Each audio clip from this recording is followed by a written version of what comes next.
Well, congratulations. You made it here. Congratulations. And congratulations for those of you watching where it's warm. Anyway, everybody always freaks out. Can I give a basic lesson in meteorology and physics? Because people forget this every winter, and it blows my mind. Water freezes at 32 degrees Fahrenheit, or 0 degrees Celsius, depending on which scale you prefer.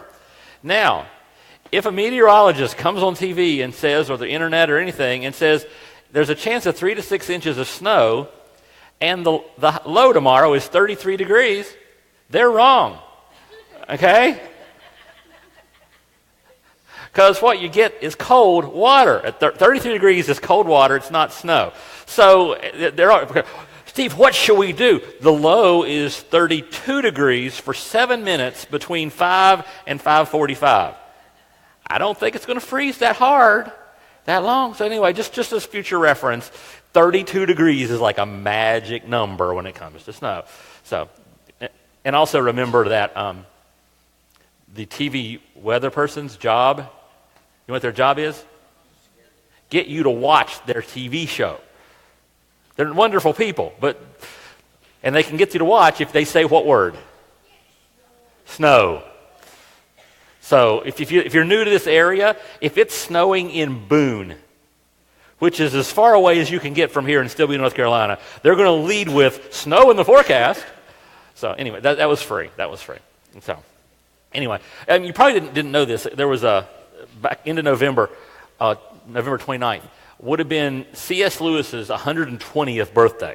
Now, some of you know who that is, some of you don't, and that's okay if you don't. I mean, he was very, very influential as a Christian and one of the best Christian thinkers of the 20th century. He actually died the same day John F. Kennedy died.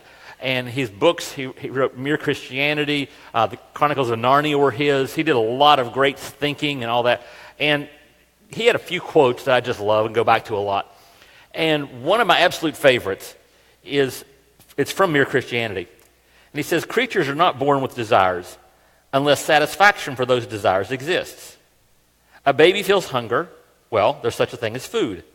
A duckling wants to swim. Well, there's such a thing as water. People feel sexual desire. Well, there's such a thing as sex. And then he concludes it with this, which is my favorite part of it. If I find in myself a desire which no experiences in this world can satisfy, the most probable explanation is that I was made for another world. And as we go through our lives, we discover there are desires we have that this world cannot satisfy or only satisfies in a very fleeting manner. Like fear. Most of us don't like fear. And we would like to stop being afraid. But did you ever notice there's always something to be afraid of? I mean, even if whether it can be something big and bad and dangerous, it could just be what's going to happen tomorrow. It could be, because I bet you there's a few people in this room right now and watching online who are stressed because they've got a bank account with this much in it, they've got these bills, and they've got these Christmas expectations. And there's a fear. Why are we clapping?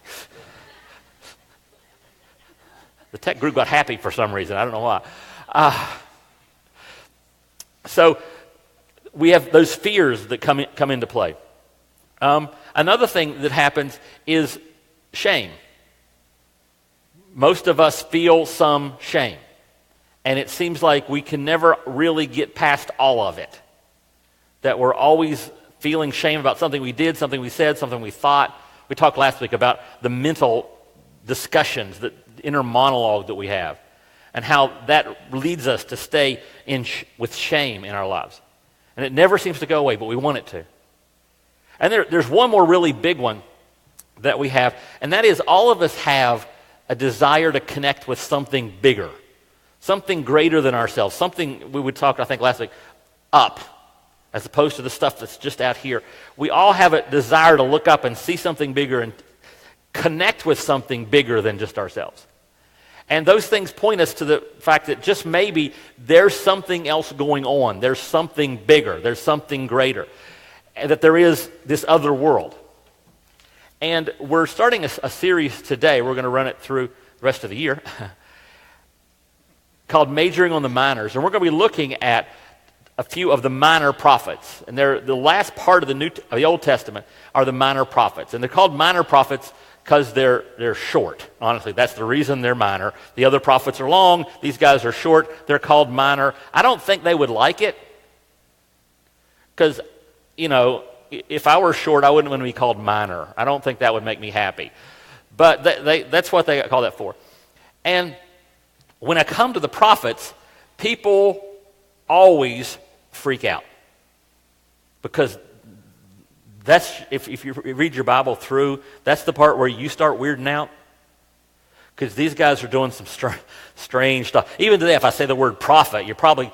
a couple things you'll think of them. One of them is the guy in a robe and sandals on the street corner saying, God's going to get you. You're going, oh, and there's a whole bunch of these? Yeah, there's a bunch of them in the Bible. Seriously? Do they stand on a robe on the street corner and say the world's going to end? Yeah, they do. There's a lot of that. There's a lot of that going on. The second thing you think of when you think prophets is predicting the future.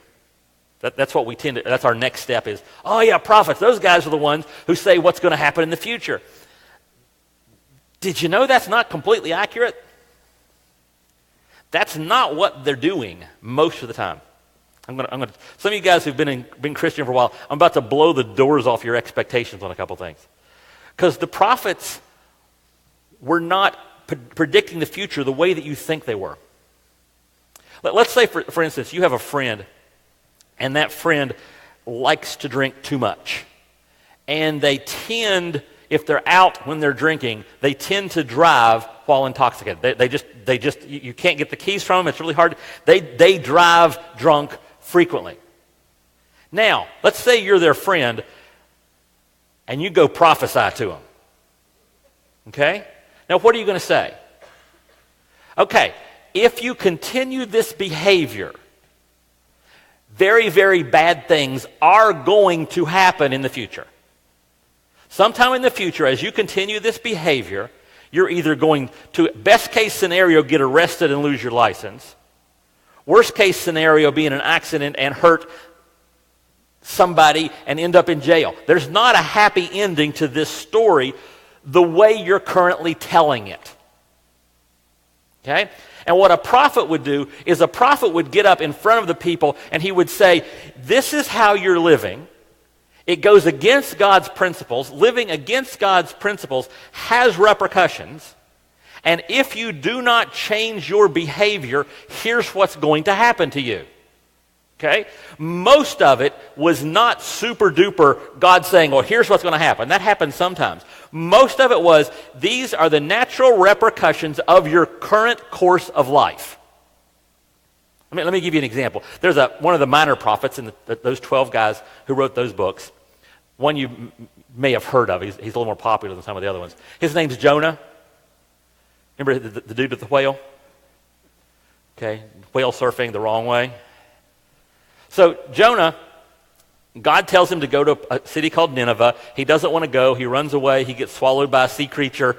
And then he becomes the only person I know of who has experienced being vomit. Because the whale spits him up on dry land. And he goes to Nineveh. Now, I want you to see his message to Nineveh. Here's what he comes. He comes into Nineveh. And Jonah starts preaching. He began to go into the city, going a day's journey, so he got onto the middle of the city, and he called out, yet 40 days, and Nineveh shall be overthrown. You guys got 40 days, and God's zapping will begin. Okay? He didn't say maybe. He didn't say if you don't change your behavior. A prophet will stand up and say, this is what's going to happen, and here's why.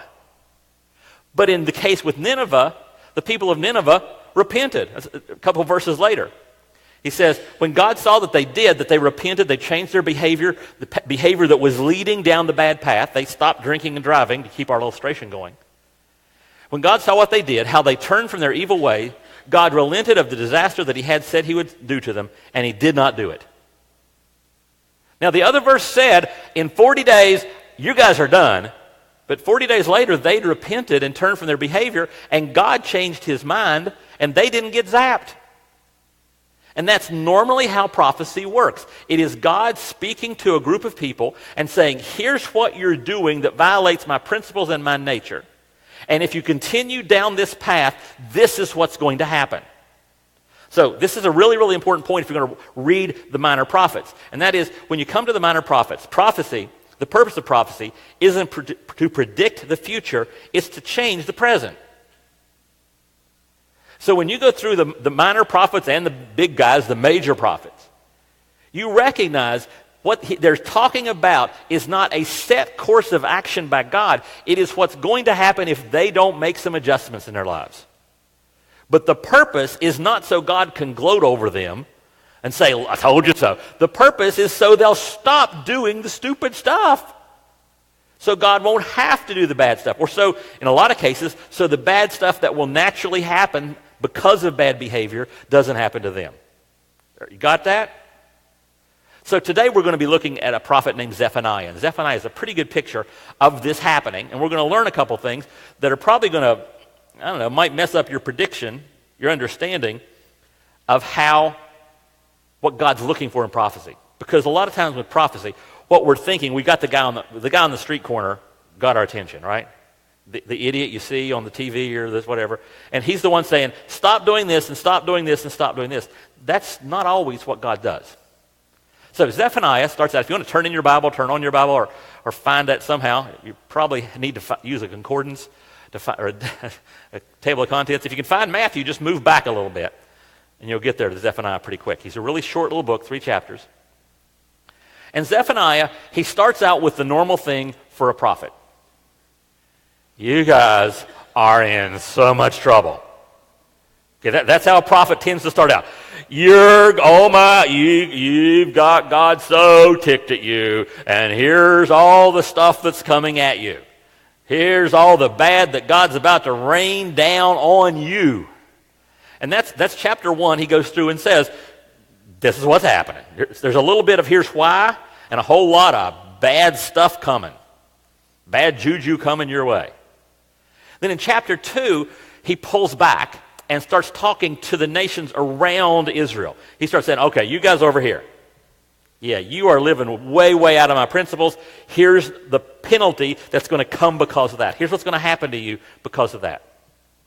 And then he goes around and he just sort of works his way around. And the point of that part is, as he does it, the people are going, I didn't like the first chapter there, Zephaniah, but that part where you told the Assyrians you're going to kick their butts, we like that. When you told the group you're going to kick their butts, good stuff. We're liking your book a lot better now, Zephaniah, because you're telling all these other nations that God's going to zap them for what they're up to. But then he works his way all around, and he comes back, and at the end of chapter 2 and the beginning of chapter 3, he's back in Jerusalem saying, yeah, you know how you guys were cheering for them to get judged? Anytime you cheer for somebody else to get judged, you're opening yourself up to judgment. And so then he comes back at the beginning of chapter 3 and starts giving them okay, let me be really specific with what's going to happen bad to you guys again. Now, that's not how almost all the prophets end, though. They finish up, they tell you all the bad stuff that's going to happen, but then they do the positive prediction of the future. Where they say, okay, after God's done with all the cleansing and all that, then good stuff's happening. Here's all the positive stuff that's going to happen once God's done with his purification of you guys. It's sunshine, rainbows, lollipops, unicorns, the whole thing. And what you need to understand, aren't you glad you came out in the ice to learn about minor prophets? You're welcome. When he says, here's what the future is going to be once God's done, there's a subtle implied message. And the message is, if you start living the way you will live in the future, the people will live in the future where they're following my principles, you can skip the zapping section. And these are the things I am looking for out of you. If you want to skip getting zapped, live this way.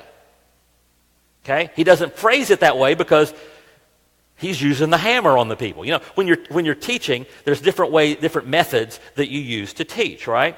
And my wife's a teacher of children. She's been teaching children for so long that she does this naturally. One of her favorite techniques is she's got two kids here. This one's acting up, this one's not. She walks over to the kid that's not acting up and says, "Boy, isn't Chad just doing wonderful today?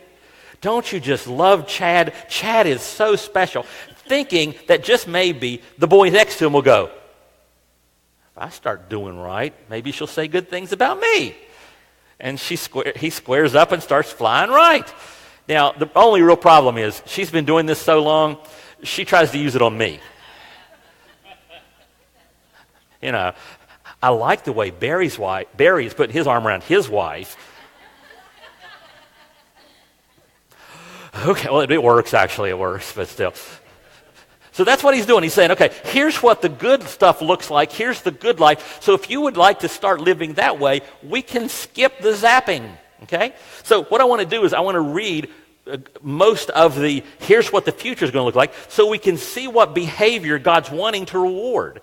And maybe we can live into that behavior and even in our own lives, avoid a lot of the negatives and the punishments and just the natural repercussions of, to put it back in the old illustration, not driving drunk. Okay? So let's just go to Zephaniah chapter 3 and start in verse 9. It says, Zephaniah says, "Then after I've done all the judgments, after everybody's done with all that, then I will purify the speech of all the people so that everyone can worship the Lord together. My scattered people who live beyond the rivers of Ethiopia will come to present their offerings." So he's going to purify the speech so that everyone can worship the Lord together. Matter of fact, not just everyone in the area. I'm going to go down to Ethiopia, which is, you know where Ethiopia is. And a lot of Jews had migrated to Ethiopia because of all the oppression that was going on where they lived. And so he said, I'm going to gather the people from all over, and we're going to bring them back to one place, and they can worship together. And so one of the things that he's looking for, the prophet, and this is going to shock you because I know you're expecting me to give you the list of don'ts. But in reality, he's going to give us a list of do's. And what he says in these couple verses is that God is calling us always to unity and inclusion. God is calling us to unity and inclusion. Now, I've heard there's a holiday coming up in the next few weeks. It's subtle. It's really hard to find it in the culture. But there are evidences, like when Target puts up their Christmas stuff in July. But there's a lot of people, you'll hear once in a while somebody will come along and say, well, Christmas, you shouldn't be celebrating Christmas because it's a pagan holiday. They took all this stuff from the pagan cultures. None of this stuff is Christian. And in a sense, they're kind of right. Because, can I break this to you? Jesus almost certainly wasn't born in December. There are lots and lots of reasons from what we can see from what is written about Christmas. It wasn't the middle of winter when it happened. So why do we celebrate in mid-December? Well, as an illustration today, just to let you know, God gave me a great illustration to remind you, winter sucks. And you know what part sucks the worst? There's a point in toward the end of December, which is the shortest day of the year. It gets dark at what, 3:30? And it's dark, and it's cold, and it's wet, and it's nasty. And about that time, you're just getting warmed up. You know what would be good to do? It would be good to have a party just to encourage each other and say, we can do this. We made it through last winter. We can do it again. We can get to spring. Everybody come together. Let's make a party. And so cultures all over the northern hemisphere just love to throw parties. And a lot of times it would have some of the fake religions would be part of it, and they did it. But they were all it was let's get through winter. And Christians are saying, that's a fun party, and it is a really good time of year to throw a party. What with the whole winter sucks thing? What if we bring that party into the church, instead of sitting here on the outside yelling at them for having a party in December? What if we threw our own party in December? And we bring in their concept and we baptize it and we make it part of our stuff, and we then put Christian symbolism and we make it a Christian holiday. Okay? We could do that. Well, what can we do on this Christian holiday? Well, if you're in Germany, you know what? What the Germans like to do? They like to bring trees into as part of their worship and all. They bring trees in their house and decorate them. That would work. What about this thing where we could give? And almost everything associated with Christmas is something that we borrowed from the outside culture, brought into the church, and in a sense baptized it and made it Christian, and then used it to reach out to the community.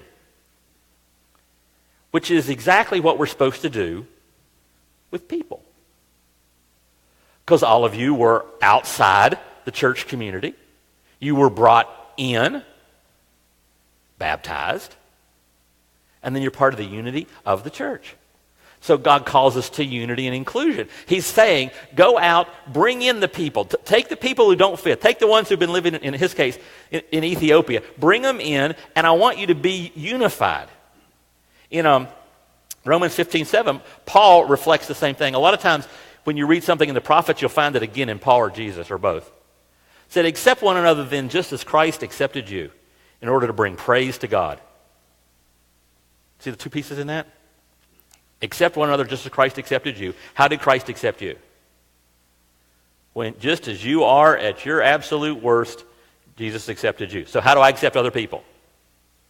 Just like they are at their absolute worst. And what is the result of me accepting people that way?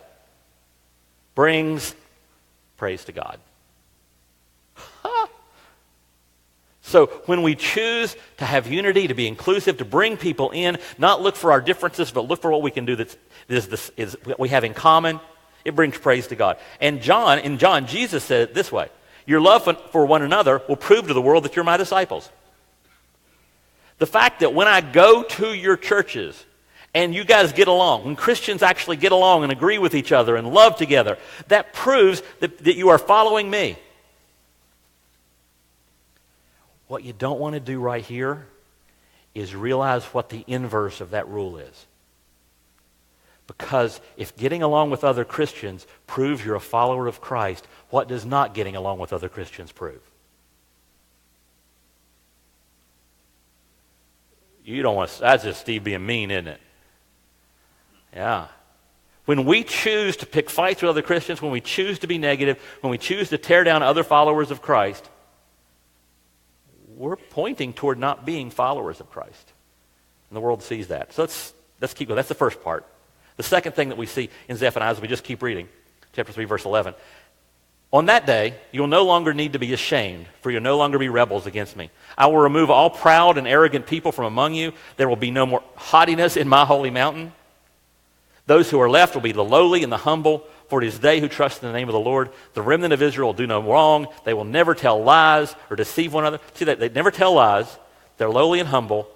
So the next thing that we see in this is as we go outside, we're bringing people in unity, and so we make that. And then when we go back outside, we live this way. He calls us to honesty, gentleness, and humility. See, God called us, Jesus calls us, the salt of the earth and the light of the world. Now, what kind of light do you prefer? Bright, glaring, obnoxious light?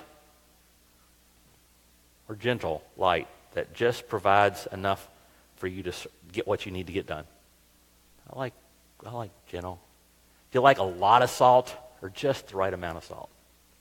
Just the right amount of salt. And I'm afraid an awful lot of Christians, and we can all probably fall into this, we don't take honesty, gentleness, and humility out with us. After the first service, a guy wanted me to pray with him because he has the habit that I have, that I fight all the time, which is not to treat people outside the church with honesty, gentleness, and humility. The red beard is real. And there is a temper that lives down in here, and if I'm not careful, somebody can face the wrath of Steve. Okay? And you know what? It's not funny. It's in the sad zone. Because they'll have that, especially phone conversation or a clerk or something and they don't do what I'm expecting them to do.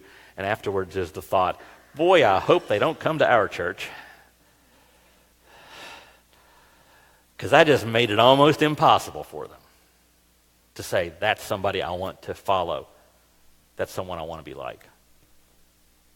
And so we're called to humility and gentleness. In chapter 2, verse 3, Zephaniah said the same thing.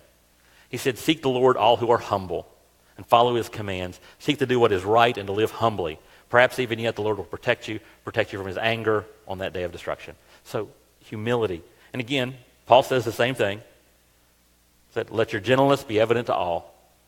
The Lord is near. Which could be translated, God's watching. Be good. Okay? And then Jesus' brother James, he put it another way, but the wisdom from above is first pure, then peaceable, gentle, open to reason, full of mercy and good fruits, impartial and sincere. Wow. See, that's not the way I tend to want to live, and God's calling me, to be in a place where there's unity, where there's inclusion, we bring people in from anywhere, and then when I go back out, he's calling you to be a person who is gentle and humble and honest. Now, question. This is, do you know anybody who is gentle, humble, and honest that you don't like? Do you have a friend who is gentle, humble, and honest, and you can't stand to be around them? Now, there may be one or two people out there in the world like that, but it's hard to even imagine somebody who's humble, gentle, and honest that you're not going, I want to be with them and I want to be like them. And so when we choose to go out from here, humble, gentle, honest, when we come to be in here, humble, gentle, and honest, we become incredibly attractive. We become the people other people want to be like. And when I am being a person people want to be like, and I say, well, a lot of it comes from my relationship with Jesus Christ, they're going to listen. And really, to put what we just said in another light, what he's saying is, don't be arrogant jerks. Because do you have any people in your life who are arrogant jerks? Do you rush to hang around them? Do you say, oh good, we're going to the arrogant jerk's house for Christmas? No. You're I don't want to be near that person, I don't want to be around that person, and I do not want to be like that person. So whatever that person has in their life, I don't want it. And so we go out from here being humble, gentle, honest, and we interact with people in that way, and then we say, you see this is working out? I've got a place where you're accepted and loved and where there's unity. You can sign me up for that one. Okay, one more piece. This one actually comes from earlier in the book, when he's doing the pre-zapping phase. And he says something there, and I want to make sure you got this one, because this one's really, really crucial. He says, this is in chapter 1. It says, I will crush Judah and Jerusalem with my fist, God speaking, and destroy every last trace of their Baal worship. Baal is one of the fake gods.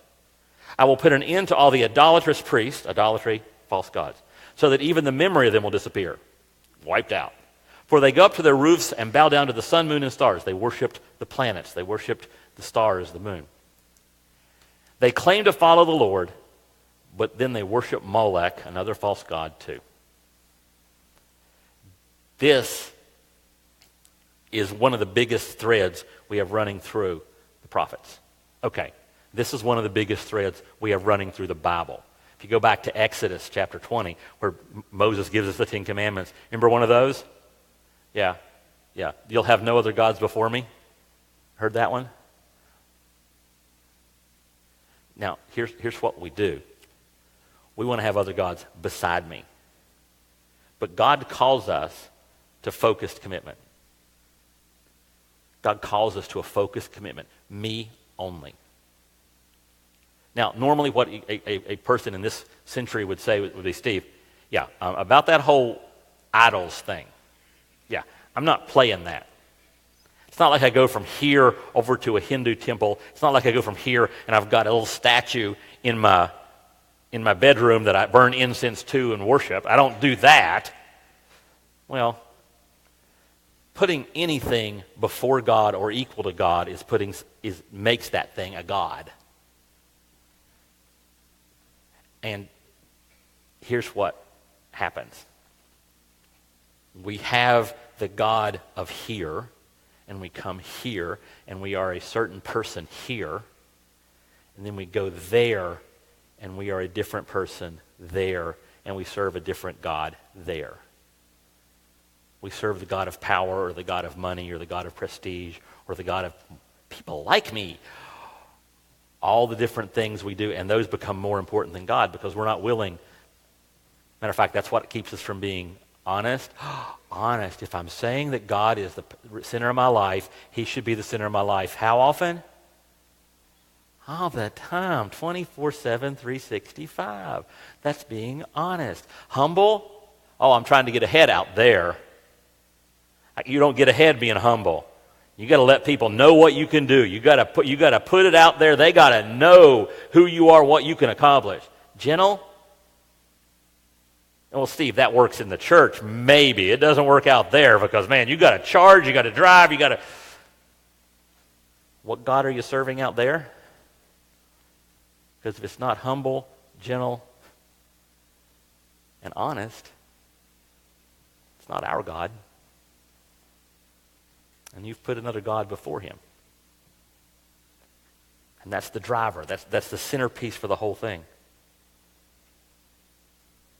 So we are called to put God in that first spot and to live a life of unity and inclusion as we accept people like they are and love them like they are and invite them in. And we're to go out and live lives of humility and gentleness and honesty. Now,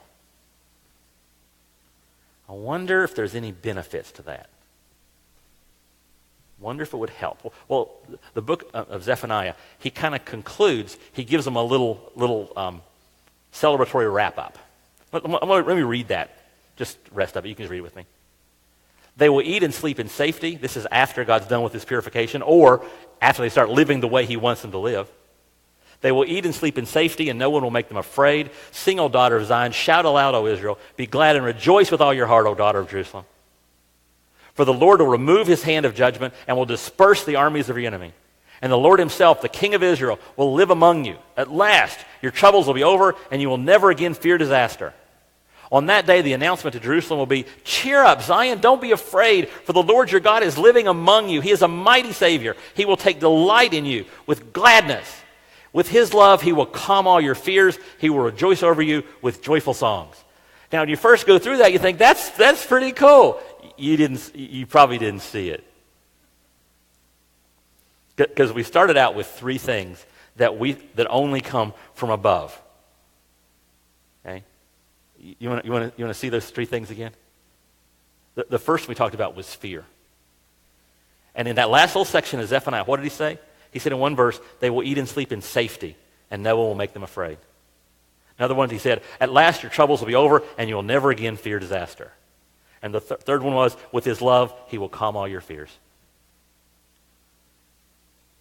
I wonder if he did the other two. I read ahead, he did, but you're okay. We talked about shame, how we live with shame. God says when we start living his principles, like we talked about, for the Lord will remove his hand of judgment. He will take the delight in you with gladness. See, shame comes from you don't think people take delight in you. God's saying, I take delight in you with gladness. And the third piece, the passage says, on that day, you will no longer need to be ashamed.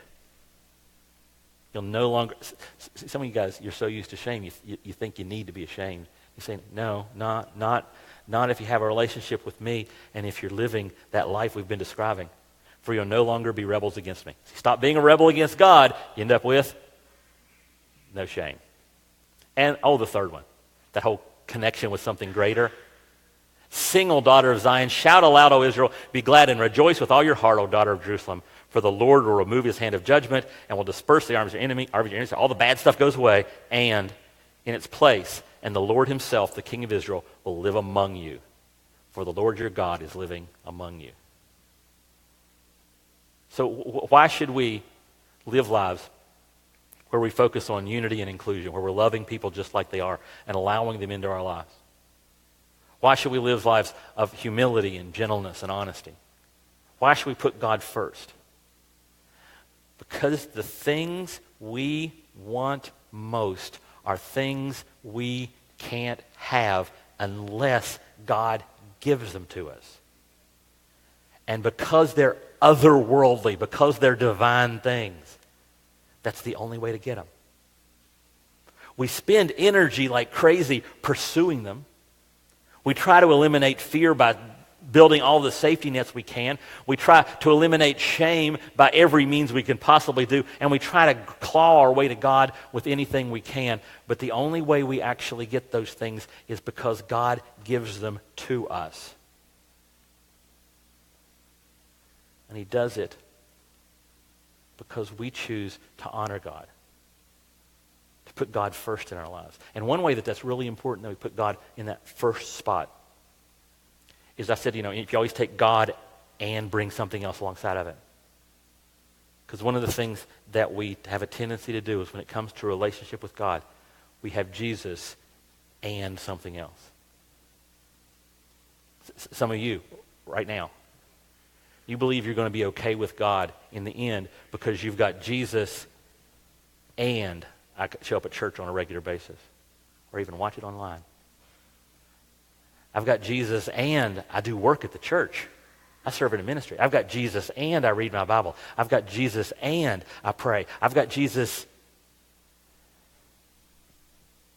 No.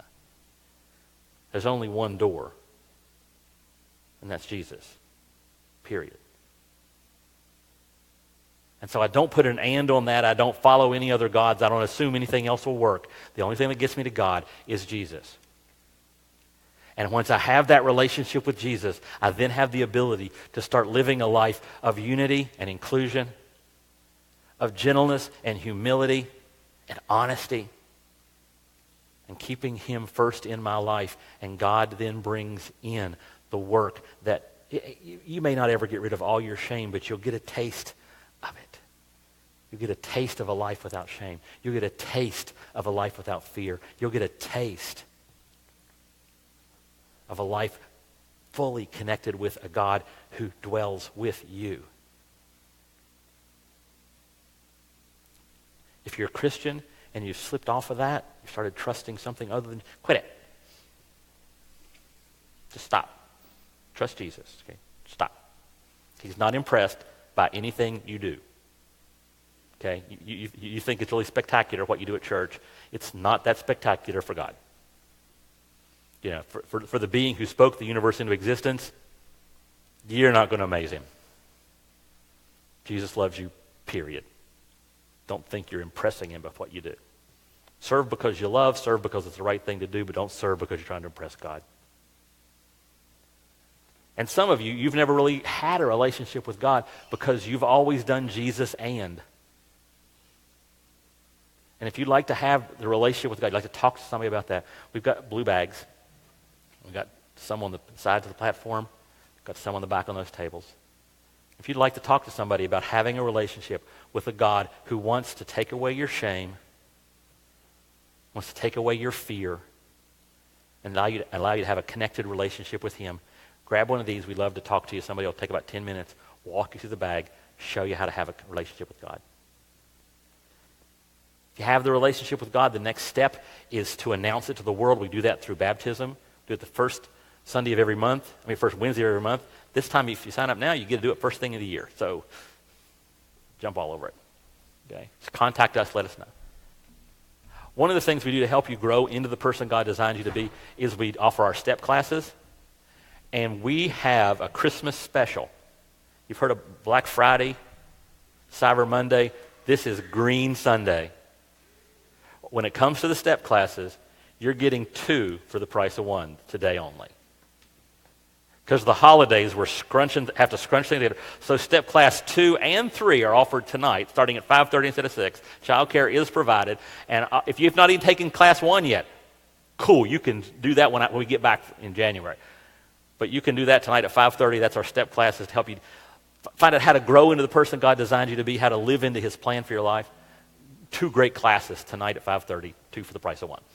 So, and then, of course, as we always do, if there's something that's come up during this message, come up in your heart, something speaking to you, you want to pray about it, we've got a cross right over there. Something really bothering you, it's a good place to go pray.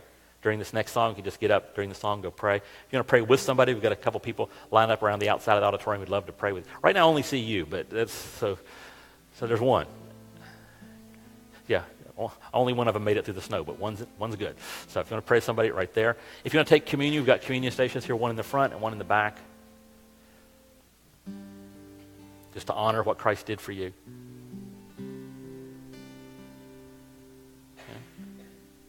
If I find in myself a desire to live without shame, desire to live without fear, desire to live connected to something bigger than I am, if I find in myself a desire which no experience in this world can satisfy, the most probable explanation is that I was made for another world. And if I was truly made for another world, acknowledging that and living that is the best way to have peace in this world.